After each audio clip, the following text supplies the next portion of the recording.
Hi friends, welcome to our business channel. இன்னைக்கு நம்ம சேனல்ல வந்து பாத்தீங்கன்னா என்ன பார்க்க போறோம்னா தீபாவளி ஸ்பெஷல் வீட்ல இருக்க பொருட்களை வச்சு நம்ம எப்படி முறுக்கு ஈஸியா சிம்பிளா வீட்லயே செய்யறதா फ्रेंड्स நம்ம இன்னைக்கு வீடியோல வந்து பார்க்க போறோம். நம்ம சேனலை புதுசா பார்க்கவங்க சப்ஸ்கிரைப் பண்ணிட்டு பாருங்க. முறுக்கு உடையாம இருக்க நிறைய டிப்ஸ் சொல்றேன். வீடியோவை ஸ்கிப் பண்ணாமலேயும் பாருங்க फ्रेंड्स. வாங்க நம்ம இப்ப போய் எப்படி செய்யறதுன்றதை பார்க்கலாம்.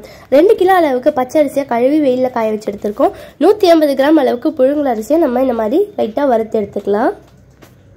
300 கிராம் அளவுக்கு உளுத்தம் பருப்பு நம்ம வந்து பாத்தீங்கன்னா வறுத்து எடுத்து வச்சிருக்கோம். இப்போ இது கூட நம்ம வறுத்து வச்சிருக்க அரிசியும் சேர்த்துக்கலாம். 100 கிராம் அளவுக்கு நம்ம இதுல உடைச்ச கடலையும் சேர்த்துக்கலாம் फ्रेंड्स. பாருங்க, இந்த உடைச்ச கடலையும் நம்ம அரிசியையும் சேர்க்கறதுனால நம்ம முறுக்கு வந்து பாத்தீங்கன்னா உடையாம வரும். இப்போ இந்த அரிசி கூட நம்ம வறுத்து வச்சிருக்க பொருட்களை நம்ம இதல சேர்த்துக்கலாம். இப்போ நம்ம இதை அரிசி கூட சேர்த்துக்கலாம். இது செய்யறது வந்து பாத்தீங்கன்னா ரொம்பவே ஈஸி தான் फ्रेंड्स. பிகினர்ஸ் கூட இந்த முறுக்கை ஈஸியா செஞ்சிடலாம். ரொம்பவே ஈஸி தான் फ्रेंड्स முறுக்கு செய்யறது. பாருங்க, இப்போ நம்ம இதை மாவை அரைச்சி எடுத்துட்டு வந்துடலாம். இப்போ நம்ம ஒரு பாத்திரத்துல கொஞ்சமா உப்பு சேர்த்துக்கலாம். பெருங்காயத்தூளும் கொஞ்சமா நம்ம இதில் சேர்த்துக்கலாம் फ्रेंड्स. இப்போ இது கூட நாங்கள் வந்து ஓமம் வந்து பாத்தீங்கன்னா எடுத்துருக்கோம்.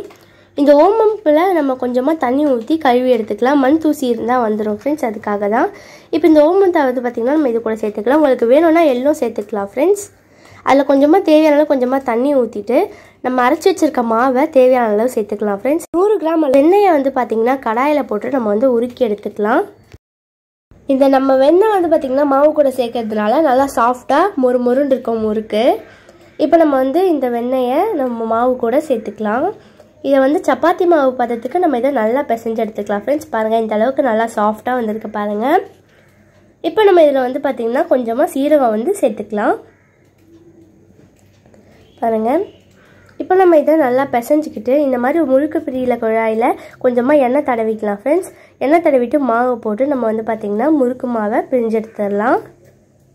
நம்ம இந்த முறுக்கு மாவை தட்டு இல்லைனா வாழை இலையில வந்து பார்த்திங்கன்னா நம்ம பிரிஞ்சு எடுத்துக்கலாம். பாருங்கள், இப்போ நம்ம இந்த மாதிரி தட்டில் பிரிஞ்சு எடுத்தாச்சு. இப்போ இந்த மாதிரி கடாயில் எண்ணெய் ஊற்றி எண்ணெய் சூடான பிறகு நம்ம இந்த முறுக்கு பிரிஞ்சு வச்சுருக்கிறத நம்ம இதில் போட்டுக்கலாம். பாருங்கள் ஃப்ரெண்ட்ஸ், பபிள்ஸ் வந்து எந்த அளவுக்கு வருது பாருங்கள். நல்லா வேகுது. இப்போ வந்து ஓரளவுக்கு இந்த மாதிரி பபிள்ஸ்லாம் வந்து பார்த்திங்கன்னா அடங்கிடும். இந்த மாதிரியான பிறகு நம்ம முறுக்கு வந்து பார்த்திங்கன்னா வெந்துருச்சுன்னு அர்த்தம். இப்போ நம்ம இதை வந்து எண்ணெயிலேருந்து எடுத்து பிளேட்டுக்கு மாற்றிடலாம். பாருங்கள் ஃப்ரெண்ட்ஸ், எடுக்கும் போதே உங்களுக்கு அந்த பார்க்கும் போதே தெரியும் முறுக்கு வந்து எந்த அளவுக்கு மொறுன்னு இருக்குன்ட்டு. பாருங்கள், சூப்பராக வந்திருக்கு ஃப்ரெண்ட்ஸ். முறுக்கு உடையாமல் வந்திருக்கு.